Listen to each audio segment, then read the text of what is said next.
দর্শক, যে কথাটি বলতে চাই, জামাতে ইসলামের জোটের সাথে এনসিপি যখন যুক্ত হয় জোট গঠনে, তখন এনসিপিকে প্রতিশ্রুতি দিয়েছিল যে তারা 30টা আসন এনসিপিকে দিবে। বর্তমান আসন বন্টন করতে গিয়ে 10টা আসন দিতে চায় না জামাতে ইসলাম। আমার মূল কথা হলো, এখন যদি মিথ্যা কথা বলেন তাইলে ইনসাফ কায়েমটা কিভাবে করবেন?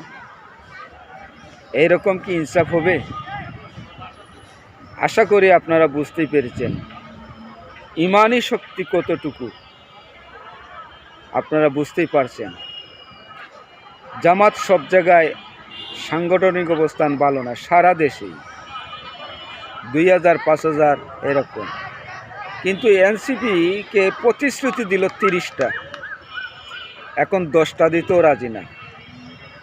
এর কারণটা কি? আশা করি আপনারা কমেন্টে জানাবেন।